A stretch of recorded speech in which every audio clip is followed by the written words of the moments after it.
उम्र बढ़ जाती है। जो आदमी अपने दादा के पैर छूता है, अपनी दादी के पैर छूता है, अपने पिताजी की पैर छूता है, जो महिला अपने सास की रोज पैर छूती है और आशीर्वाद लेती है, और जो बुजुर्ग गुजर गए उनका भी आशीर्वाद जो देता है, उसकी आयु बढ़ जाती है। अगर कोई 40 साल में बोल रहा है, वो 90 साल और 100 साल निश्चित। लिख लो कॉपी में, जो अपने बुजुर्गों का सम्मान करता है उसको आशीर्वाद। सब चीज फेल हो जाए, समाजवाद फेल हो जाए, मार्क्सवाद फेल हो जाए, मनुवाद फेल हो जाए, सब बात फेल हो जाए, लेकिन आशीर्वाद कभी फेल नहीं। बुजुर्गों का आशीर्वाद लेना हमारे जीवनों के लिए आशीर्वाद जैसे बड़े लोगों को कैसे उनको आशीर्वाद देंगे। हमारे सर पर पेड़ की छाया में तुम कितना भी रह लो, लेकिन फिर भी हवा लगेगी, लेकिन तुम्हें गर्मी शांत नहीं। पेड़ की छाया में बैठ लो, चाहे पहाड़ की कतराओं में बैठ लो, चाहे मकान में बैठ लो, चाहे किसी वृक्ष की छांव में बैठ लो, लेकिन तुम्हारी तपिश खत्म नहीं होगी, तुम्हारी गर्मी खत्म नहीं होगी, और तुम्हारे भीतर शीतलता नहीं आने वाली। लेकिन ये छोटी हथेली, इस छोटी सी हथेली अगर तुम्हारे ऊपर तुम्हारे माँ और बाप की, तुम्हारे दादा और दादी की हथेली तुम्हारे सिर पर रहेगी, याद रखो तुम शून्य से पुण्य की ओर बढ़ जाओ। शून्य माने 0 और 100 मतलब 0। तो शून्य से पुण्य की ओर बढ़ो, और पुण्य कभी बेकार नहीं करता। मेरे इसलिए मैं आपको बोल रहा हूँ, माँ बाप का पुण्य अगर जो मिलता है उसी से आयु बढ़ जाती है। आयु बढ़ो, बढ़ो का मतलब होता है रूप निखार। आप रोज टेलीविजन पर देखते होंगे कि फलानी क्रीम लगा लो चेहरा सुंदर हो जाएगा, फलाना पाउडर लगा लो, फलाना फेस क्रीम लगा लो, उससे चेहरा सुंदर हो जाता है। माँ बाप के आशीर्वाद लेने से चेहरे पर क्रांति बढ़ती है। माँ बाप का आशीर्वाद लेने से मुखर होता है आदमी, चेहरे पर दीप्ति होती है, और वो सोचता है मैंने आज अपने माँ बाप की सेवा की है, मैंने एक बहुत अच्छा काम किया, मैंने अपने जीवन में पुण्य का काम किया है। वो गर्वित होता है, उसके भीतर रश्मियां निकलती हैं, किरणें निकलती हैं, श्रद्धा की किरणें, प्यार की किरणें निकलती हैं, श्रद्धा की किरणें निकलती हैं, और उस आदमी के चेहरे पर दीप्ति, इस चेहरे पर मुस्कुराहट के साथ सुख की प्राप्ति होती है। जो अपने माँ बाप की सेवा करता है उसको सुख की प्राप्ति होती है, और बल की प्राप्ति होती है। मुझे लगता है आप भी सोचते होंगे इसमें एक कमी रह गई। क्या बुद्ध ने ये नहीं कहा इसकी भी प्राप्ति होगी? नहीं कहा, बोलो इस पद में है कहीं कि धन की भी प्राप्ति होती है? बोला है मैंने? बुद्ध ने नहीं कहा कि धन की प्राप्ति होती है। अरे धन तो तुम्हारे पीछे ऐसे घूमेगा जैसे तुम्हारी परछाई तुम्हारे पीछे घूमती है। अगर आशीर्वाद तुम्हें अपने माँ बाप का मिल गया, दादी दादा का मिल गया, ये कभी समाप्त होने वाला नहीं है। जैसे ब्याज बढ़ती चली जाती है, जैसे कि चंद्रमा पूर्णिमा का चंद्रमा अपनी रोशनी बढ़ाता ही चला जाता है अमावस्या से, वैसे ही माँ का आशीर्वाद कभी खत्म नहीं। ले लो आशीर्वाद अपने माँ का, अपने पिताजी का, दादी का, दादा का, नानी का, नाना का। ये आशीर्वाद कभी भी बेकार नहीं जाता। दुनिया की सब चीज निष्फल हो जाएगी, लेकिन माँ बाप का आशीर्वाद कभी बेकार नहीं करता। इसलिए मेरे दोस्तों, मेरे भाइयों, मेरी बहनें, भगवान बुद्ध ने माँ बाप सुखा मत्यता लोके अथो कृत्यता सुखा सुखा सामंजता लोके अथो ब्रह्मता। इसका अर्थ हुआ कि इस संसार में सुख का क्या है? सबसे ठंडी छांव किसकी है? माता के आंचल की छांव बहुत ठंडी। कूलर की हवा, एसी की हवा इतनी ठंडी नहीं होती। कूलर में भी सोओगे तो नींद नहीं आएगी, एसी लगा होगा फिर भी नींद नहीं आएगी। और माँ का आंचल तुम्हारे ऊपर पड़ जा और बेटा सो जा, तुरंत नींद आ जा। मैं इसलिए बोल रहा हूँ मेरे भाइयों, ये आदमी परेशान है, नींद की गोली लेता है, 2-2 गोली खा लेता है, नींद नहीं होता। दारू की बोतल गटक लेता है, फिर भी नींद रात को नहीं आता है, इधर करवट लेता है कि नहीं? बोलो बोलो, मेरे मुंह से बोल रहा हूँ तो बताओ, है या नहीं ये बात? नहीं है? हाँ या ना बोलो, मैं भी देखूं कि हाँ आप लोग सुन रही हैं। नींद की गोली 2-2 4-4 खा लो नहीं तो भी नींद नहीं आएगी। दारू पी लोगे तो भी नींद, चरस खा लोगे तो भी नींद नहीं आएगी। माँ जब लोरी सुनाती तो फट से नींद आ जाती है बच्चे। उन गोलियों, केमिकल से बनी हुई गोलियों में वो ताकत नहीं है, माँ के प्यार की लोरी में वो ताकत। बोलो है या नहीं? गलत बोल रहा हूँ? इसलिए माँ का प्यार जरूर होगा। तो आज बाबूजी की थोड़ी तिथि है। मैं इनसे करीब 25 साल से 20 साल से बच्चे जरूर मुझे नहीं जानते होंगे, लेकिन मैंने इनके यहाँ 2-4 मैं बहुत अच्छा व्यवहार करता हूँ। तो आज उनके मन को पूजा वंदना से कार्य की आपको सभी नमो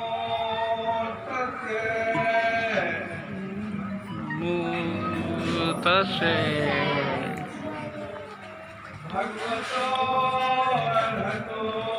भगवतो अर्हतो सम्मा सम्बुद्धस्से नमो तस्से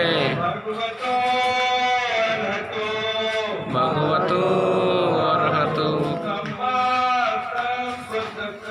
सम्मा सम्बुद्धस्से बुद्धं शरणं गच्छामि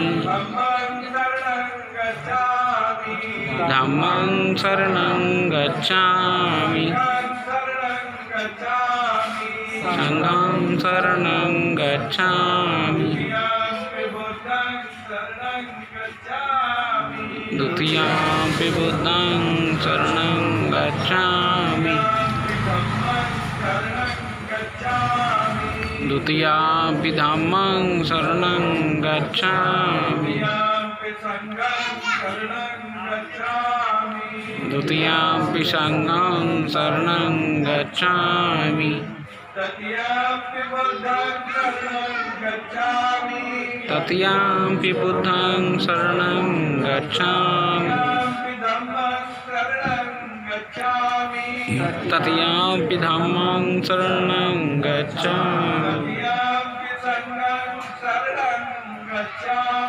तृतीयंपि संघं शरणं गच्छामि। प्राणातिपाता वेरमणि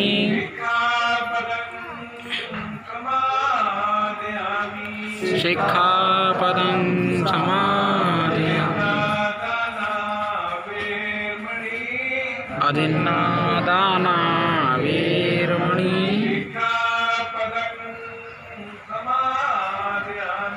सिक्खापदं समादयामि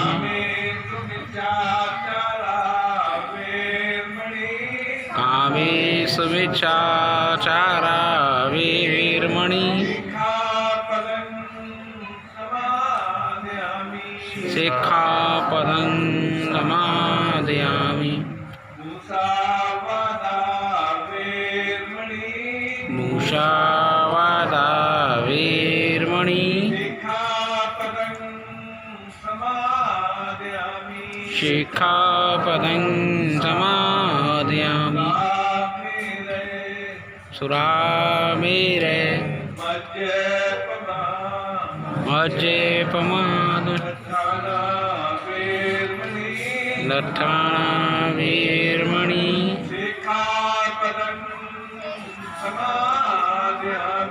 शिक्षापदं समादयामि बुद्धं नमामि धम्मं नमामि संघं नमामि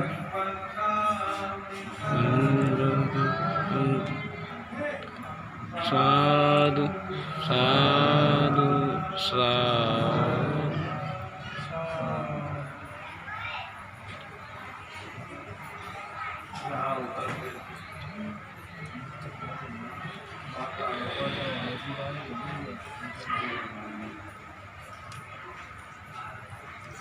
भगवान बुद्ध का संदेश कब तक जीना है, क्या कोई बता सकता है? बोलो माता जी, आप बोलो, आपसे पूछना, कब तक तुम जियोगी?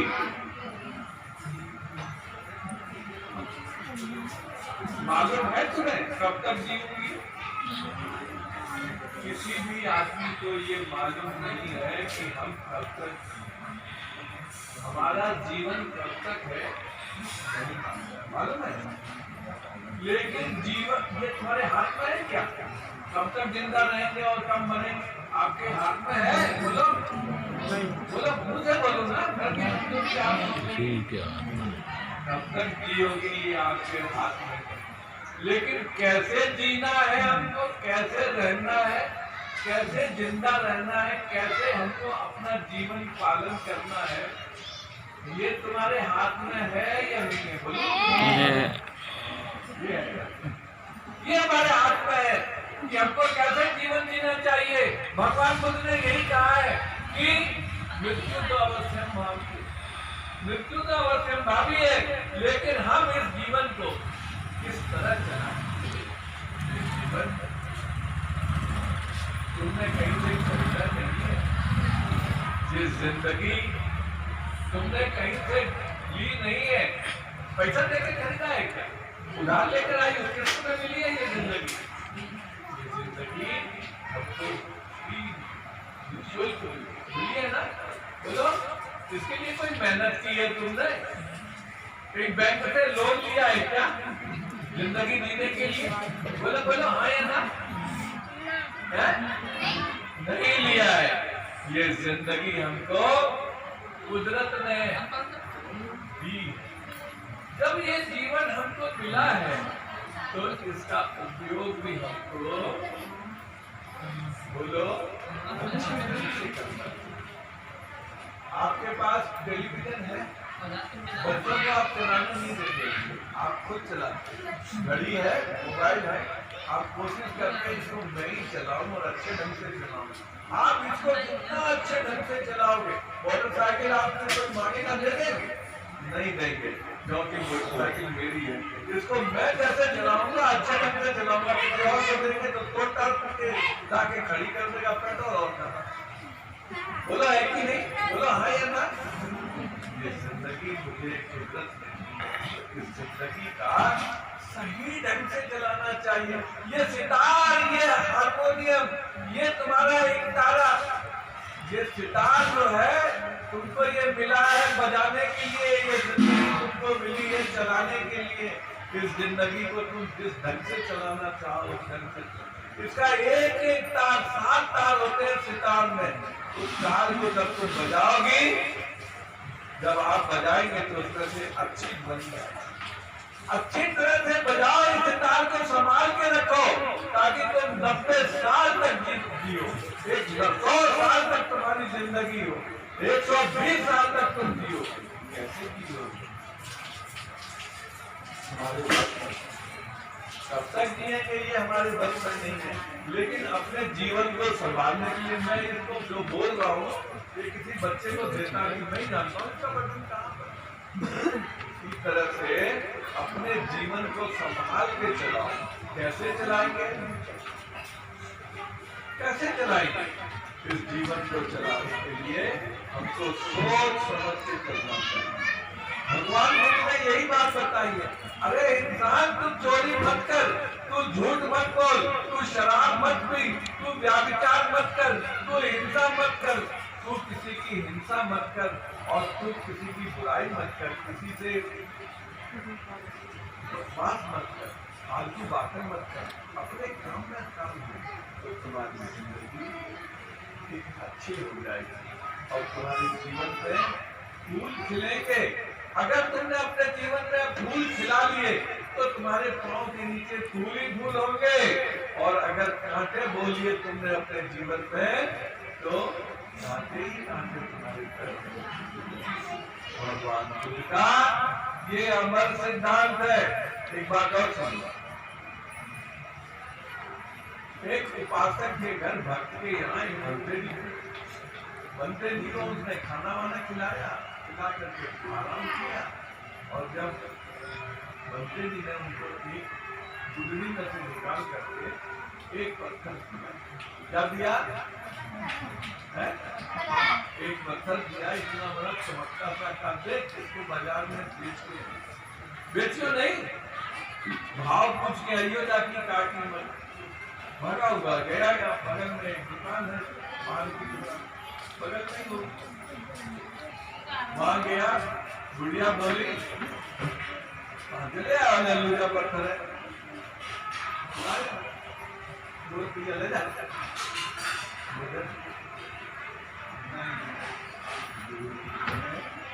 क्या कहा है मुझे? बोलो। बेचना नहीं है, आप लोग बोलती नहीं, बोला करो। इसका भाव पूछ के आना। वो फिर थोड़ी दूर गया, एक परचून की दुकान में गया, उसका जब देखना 100 रुपया लोगे, 2 रुपया देगा, ये 100 रुपये इतनी देंगे नहीं, चल मैं जाके अब किसी हलवाई की दुकान में उसने कहा 1000 रुपये 100 देंगे, 198 रुपया बढ़ गया। इसमें कुछ करामा दाम बढ़ता जा रहा है, और आगे बढ़ा, बेलगंज से और आगे बढ़ा, फ्रीगंज तक चला गया, और आगे बढ़ा, बढ़ता और आगे चला। आगे जब चला तो एक बड़ी दुकान में उसका 2 करोड़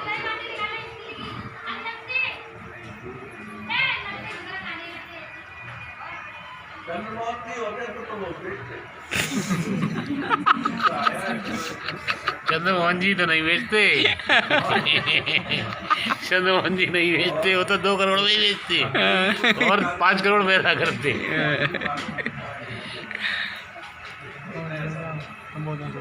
वो फिर गया जौहरी बाजार, जहाँ पहचान होती है। उस जौहरी ने देखा, अरे भैया तू ये कहाँ से ले आया? ये तो कोंडूर हीरा है, ये तो कोंडूर हीरा है। कहाँ से ले आया? 5 करोड़ रुपए का है। रानी एलिजाबेथ के मुकुट में लगा हुआ, एलिजाबेथ का, इंग्लैंड की महारानी के एलिजाबेथ, उसके मुकुट में लगा हुआ था, ताज में लगा हुआ था। ये तुझे कैसे मिल गया? ले 5 करोड़ रुपए। गुरु जी ने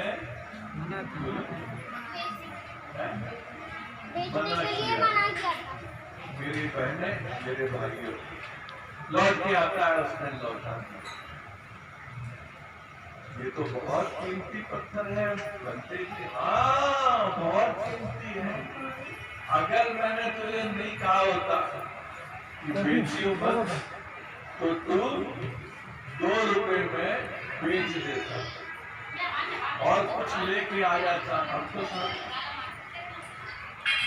गोल्ड मार्क 2 रुपए में नहीं आता है। बोलो अब तो 5 की आती है, 10 की आती है। तो उसने कहा गुरुजी ये बहुत महंगा है। हाँ बहुत महंगा है। और उन्होंने मेरी बहने वो हीरा कौन सा हीरा है तुम्हारे पास है क्या माता जी? वो हीरा नहीं है ना? मेरे पास है। बाबूजी आपके पास है क्या वो हीरा? चंद्रमोहन बोलो बोलो हाँ या ना? जीवन ही हमारा हीरा है बनते जी, हमारा जीवन ही हमारा हीरा है। ठीक जवाब है। आप तो 100 में 100 नंबर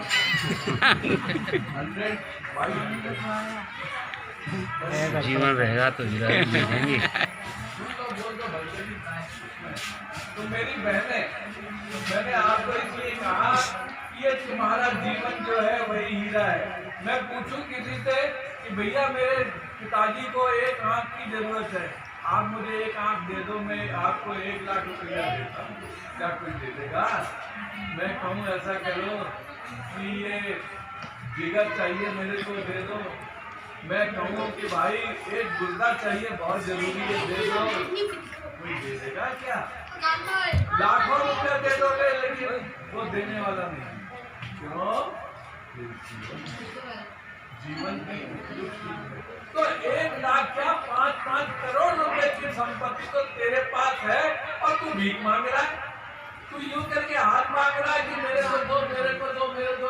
क्या इंटरनेशनल फकीर हो गए? बोलो ना जीवन 5 करोड़। इसलिए ये हीरा जीवन है। कबीर बड़े अच्छे ढंग से कहता है। कबीर कहता है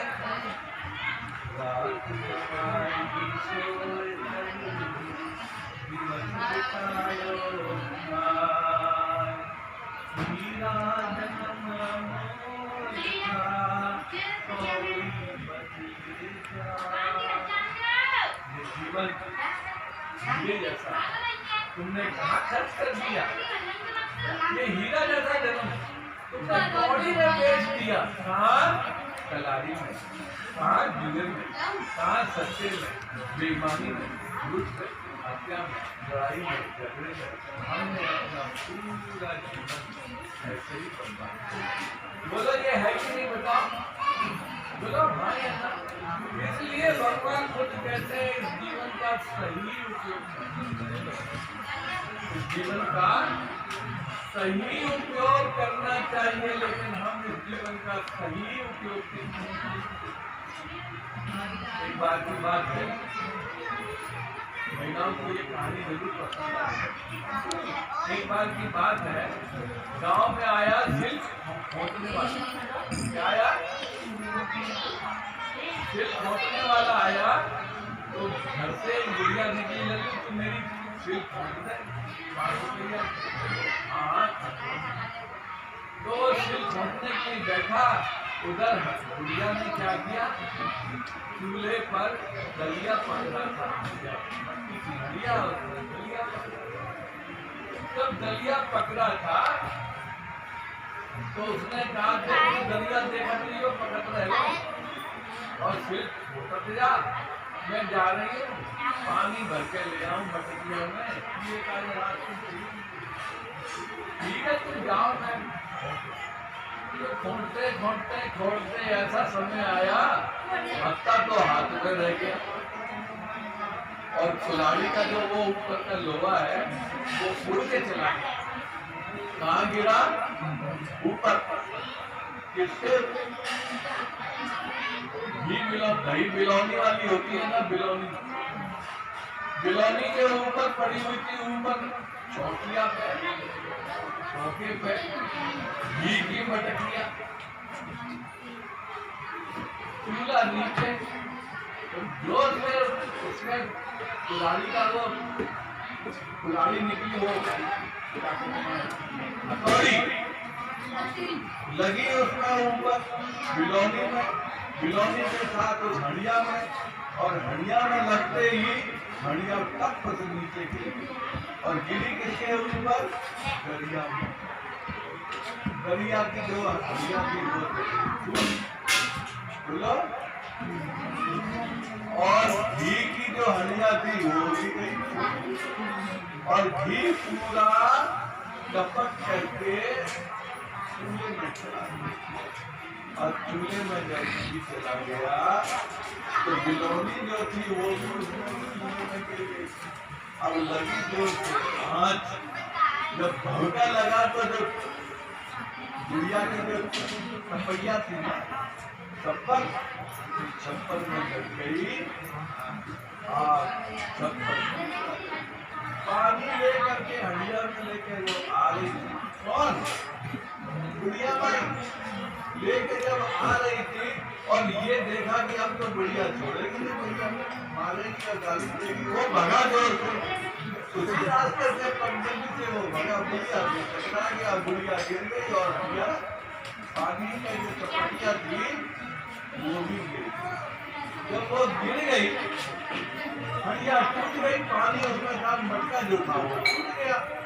अब वो खड़ी हुई, बदवारे बदतमीज, मैंने मेरी हंडिया तोड़ गई और पानी फेंक दो, मैं रात को कैसे पानी पीऊंगी, मैं रो रही हूँ। तो हमारे कहने बनवाले कहने काम करो, भागते हुए वो बोलता है, अम्मा काय काय के काजे रो रही, गरिया बाकी काजे रो रही कि बिलोनी के काजे रो रही, अपने चपटिया में जो घी है तो बाकी काजे रो रही, काजे रो रही, और बागवा आग में होते हो सब सामान जो भीतर करो सब जल गया, रो रहेगी, बताओ बात। आप भी क्या रो रहेगी? बेरोजगारी के कारण रो रहेगी, आरक्षण खत्म है तो बाकी काजे रो रहेगी, कि पति देव जूता के काम में जा रहे वो उनको वहां से नौकरी से निकाल दिया, बाकी काजे रो रहेगी, कि लड़का जो है वो दारू पीने लग गया, पति जुआ खेलने लग गया, और हर तरह से तुम परेशान हो, और सरकार इतना जुल्म कर रही है, कोरोना में लोगों का पेट फाड़ करके गुर्दा निकाला जा रहा है, और किडनी निकाली जा रही है, और दिल निकाला जा रहा है, बेचा जा रहा है। तो ये बताओ मेरी बहन को काय के क्या जरूर है? और मेरा कहना यह है मेरे भाइयों, जीवन में हमको धर्म के बारे में सोचना चाहिए। अगर हम अपने धर्म को जानेंगे तभी हमारा कल्याण होगा, हमारा भला होगा। और याद रखो, एक छोटी सी बात आपको और बता देते हैं, वो ये, अतनावकतं पापं अतनो संक्लिश्यति, अतना अकतं पापं अतनो विशुद्धति, शुद्धि अशुद्धि पथकं न अन्यो अन्य विशुद्धि। भगवान बुद्ध कहते हैं, मेरे किए हुए बुरे कर्म मुझे नीचे ले जाते हैं, और मेरे अच्छे किए हुए कर्म बोलो मुझे ऊपर उठाते। समझ रही है मेरी बात? अच्छे कर्म करोगे तो तुमको तेरा भला होगा, लेकिन कौन भला करेगा आपका? तेरे किए हुए कर्म ही तुमको नीचे गिराते हैं, और तेरे किए हुए अच्छे कर्म ही तुझको बोलो बोलो बोलो। एक कहानी सुना देते हैं।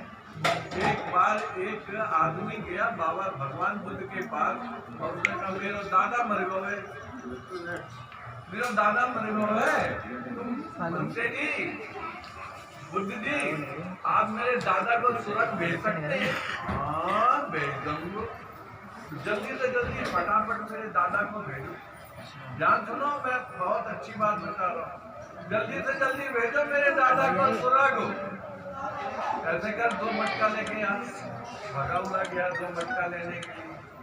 उसने कहा 2 मटके ले आया, तो अब ऐसा कर एक मटके डाल दे, मट्टी कंकड़ पत्थर ये डाल दे, और दूसरे उसमें घी रख दे 2 किलो। घी डाल दिया 2 किलो घी, दोनों के मुंह बंद कर दे, कपड़े से दोनों का मुंह, दोनों मटके का मुंह बंद कर दिया। अब कहा बुद्ध ने कैसा कर, जब दोनों मटकों को तालाब में छोड़ के आ जा। दोनों मटके तालाब में छोड़कर आ गया। अब बताओ, जल्दी से जल्दी मेरे दादा को स्वर्ग भेजो, जल्दी से जल्दी। वहाँ पर जन्नत का गद्दा होगा, एसी लग रही होगी, मजा आएगा, मेरा दादा वहाँ अच्छी तरह से सोएगा। उन्होंने कहा एक मोटो तो डंडा ले आओ और जाके दोनों मटके फोड़ दे। दोनों मटके फोड़, क्या किया उन्होंने? बोलो, दोनों मटके फोड़ दिए। तो मटके में जो कंकड़ पत्थर था वो कहाँ गया? बोलो, पानी में, नीचे तल में। और जो घी का मटका था वो घी कहाँ गया? पानी में ऊपर तैर रहा था। तेरे दादा ने अच्छे कर्म किए होंगे तो घी की तरह तैरेगा, ऊपर ऊपर ऊपर लोक में जाएगा, और बुरे कर्म किए हैं तो बोलो नीचे जाएगा, नीचे लोक में। तो मेरी बहन, मैं इसी बात को बोल के बात को आगे नहीं बढ़ाऊंगा। ये बताओ, जब मेरे किए हुए कर्म मुझे अच्छा बनाएंगे और मेरे किए हुए बुरे कर्म मुझे बुरा बनाते हैं, तो मैं मंदिर काय को जाऊंगा? मैं वहाँ देवी मैया है मनावे थे, काम लाभ होगा। मैं हनुमान जी है लड्डू खवावे थे, मुझे क्या लाभ होगा? बताओ, मुझे मेरे किए हुए बुरे कर्म ही मुझे, बोलो बोलो, मेरे किए हुए बुरे कर्म मुझे ही बर्बाद करते। ऐसा करना, स्वापी देना, स्वापी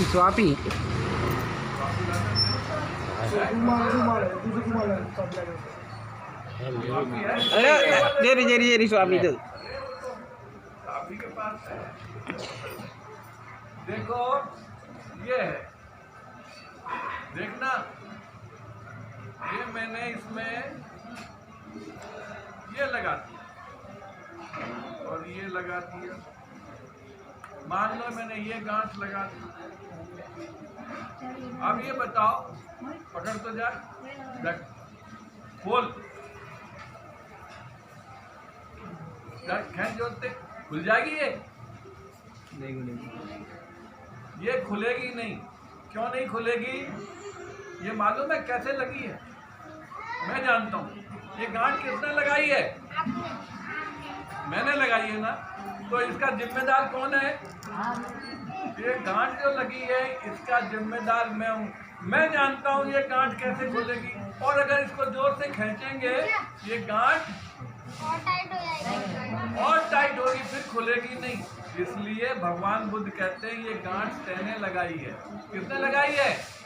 ये दुख तैने पाला है, तैने बेईमानी की है, तैने झूठ किया, तैने शराब पिया, तेरे बुरे दिन आ गए हैं। ये गांठ किसने लगाई? ये बुरे दिन का, दुखों का जिम्मेदार कौन है? बोलो, कौन जिम्मेदार है? हम ही है। हाँ, बनते जी जिम्मेदार है। मैं जिम्मेदार हूँ अपनी बुराई का, मैं जिम्मेदार, पुण्य का मैं जिम्मेदार। इसलिए ये गांठ मैंने लगाई है। तो ये गांठ कैसे खोलना चाहिए ये भगवान बुद्ध बताते हैं। अभी तक आपने जितने देवी देवता महापुरुष, ये आपके जितने भी कौन गुरु और संत महात्मा ने आपको नहीं बताया ये गांठ कैसे खुलेगी। ये गांठ बहन कैसे खुलेगी? जैसे मैंने लगाई है वैसे मैं ही खोलूंगा। बैंक में रुपया मेरे पास है, मैंने उसको खर्च कर दिया तो मैं ही उसमें से पैसे निकाल सकता हूँ, और वो जीरो बैलेंस में हो गया तो फिर क्या होगा? मैं नहीं निकाल सकता ना। बोलो, उसी तरह से मेरी माताएं और बहनें, ये गांठ मैंने लगाई है, दुख मैंने पैदा किया है, मैंने लड़ाई लड़ी है, मैंने झगड़ा किया है, तो परिणाम कौन भोगेगा? है? ये बात नहीं समझती हो? नहीं समझती। हम तो ये सोचते हैं कि बातें लड़ाई रह गई है, चलो बात कछु मकान के मामले में कछु मामला हो गया है तो ऐसा करें, सैयद बाबा के पास चले जाए, मदद ताबीज उठवा के ले आवे, बातें हमारी एक गांठ खुल जाए, खुल जाएगी। वहाँ जाके बातें रक्षा ले लेंगे, वहाँ पंडित जी में बातें हो जाएंगी, वहाँ चले जाएंगे, वहाँ मंदिर में चला के वहाँ ढोक लगा देंगे और ढोक लगाते हुए करौली तक चले जाएंगे, बातें हमारे गांठ, हमारा दुख दूर हो जाएगा। क्या दुख दूर हो जाएगा? जब दुख नहीं दूर होता तो मैं बताता हूँ, क्या हम पागल है? आप ये देवी देवताओं को पूजती हैं, इससे क्या आपको कुछ लाभ होता है? बाबा साहब डॉक्टर अम्बेडकर ने आपको इतनी चीजें दी हैं, आज जो आप अच्छी अच्छी कपड़ा पहन रही हैं बाबा साहब के बदौलत, जेवर पहन रही है बाबा साहब, मकान बना लिया है बाबा साहब के बदौलत, और आरओ का पानी पी रही हो, बिस्लरी का पानी पी रही है, ये किसके बदौलत? लेकिन आप बाबा साहब को नहीं मानते। देवी मैया ने हमको क्या दिया बताओ? अंधविश्वास है? हाँ, देखो छोटा बच्चा जानता है, हमारी माता बहनें नहीं जानती। क्यों नहीं जानते मैं बताऊं? मैं जब नाराज से आता हूँ तो नाराज में 1.5 साल का बच्चा मुझे जय भीम नमो बुद्धाय करता है और उसकी अम्मा मुझे देखती रहती है और जैसे लगता है कोई काम में बलबला ऊँट आया हुआ है तो आप उससे नजर देखते होते, जय भीम नहीं करते, बच्चे जय भीम करते हैं, इसका मतलब बच्चों में बुद्धि ज्यादा है। इसलिए मैं आपसे बोल रहा हूँ कि मेरी माता और बहनें, आप याद रखो, जिस देवी को पूजती हो मैं उसी के बारे में पूछूंगा, कहाँ पैदा हुई थी, उसके बाप का नाम क्या था, उसकी माँ का नाम क्या था, वो कौन बिरादरी थी, मैत्रानी थी, कौनिया थी, धोबनिया थी, जाटव थी, कौन बिरादरी की थी? कोई बता सकता है? बता सकती है? नहीं बता सकती। जब आप बता नहीं सकती हैं तो उसको जिसको पूज रही हैं उससे आपका क्या लाभ होने वाला है? लेकिन हम इस बात को बाबा साहब को नहीं मानेंगे, भगवान बुद्ध को नहीं मानेंगे और वहां जाके अपनी सब कुछ गंवा के आते हैं, पैसा देकर आते हैं। इसलिए मेरी माताएं बहनें, अगर आपकी समझ में आ जाए बात तब तो अच्छी बात है, वरना फिर तो व्यर्थ। एक बात बता दूं, बरसात हो रही थी, बरसात हो रही थी और 2 मटके रखे हुए थे, एक मटका औंधा रखा हुआ था, कैसा औंधा, और एक मटके का मुंह किधर था? ऊपर। बरसात आई, मटका तो भर गया, पहला मटका जिसका मुंह ऊपर था, और दूसरा मटका बोलो खाली रहा। तो दूसरे मटके ने कहा भाई बरसात नहीं हुई, अपनी बात को पानी नहीं बरसा। अबे तेरे को मालूम ही क्या है पानी गिरा है कि नहीं, तेरा मुंह तो नीचे धरती की तरफ था, मेरा मुंह ऊपर था, इसलिए भर गया। इसलिए जहाँ ज्ञान की वर्षा हो रही है, अमृत की वर्षा हो रही है, अगर आपका मुंह नीचे है, औंधी पड़ी हुई है, आपको ज्ञान नहीं है और आप आशीर्वाद को, उस अमृत को चखना ही नहीं चाहती, तो आप खाली की खाली रह जाएंगे और जो भरा हुआ है वो लेके जाएगा। तब ये पैर हमारे शुद्ध कहाँ से होते हैं? बुद्ध विहार जाते हैं। ये आँख शुद्ध कहाँ से होती है? बाबा साहब और भगवान बुद्ध के दर्शन करते हैं। और ये हाथ शुद्ध कैसे होते हैं? ये हाथ शुद्ध होते हैं दान देने से, ये पैर शुद्ध होते हैं, हाथ शुद्ध होते हैं। ये मन शुद्ध कैसे होता है? अच्छी अच्छी बातें। दादा मरगो ले गए गंगा जी का पवित्र होने के लिए, तुम्हारे सारे पाप दूर हो जाएंगे गंगा जी में। गंगा जी में नहाने से सिर्फ शरीर साफ हो सकता है, मन साफ नहीं हो सकता। मन को साफ करने के लिए तो भगवान बुद्ध का ज्ञान हासिल करना होगा। इसलिए मैं समझता हूँ 12 बजे का समय हो गया होगा, यहीं पर विराम देंगे। ज़्यादा ठंडा ले आओ, यहीं पर विराम देते हैं। अगर हम पानी पीता हूँ नमो तस्ते भगवतो सम्मा सम्बुद्धस्स नमो तस्से भगवतो अरहतो भगवतो अरहतो सम्मा सम्बुद्धस्स नमो तस्से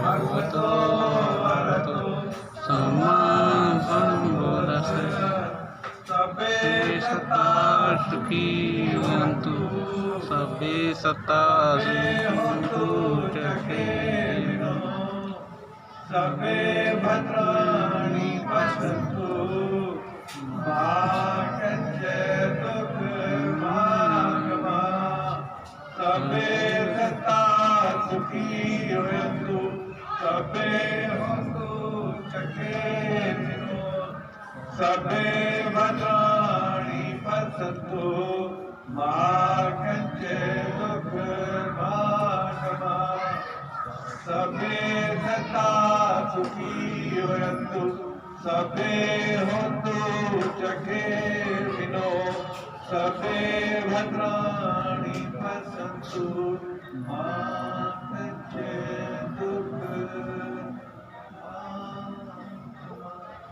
सभी का कल्याण हो सभी का भला हो कोई भी संसार में दुखी न हो कोई रोगी न हो सबका कल्याण सबको उपचार इसी के साथ आज का कार्यक्रम यहीं पर विराम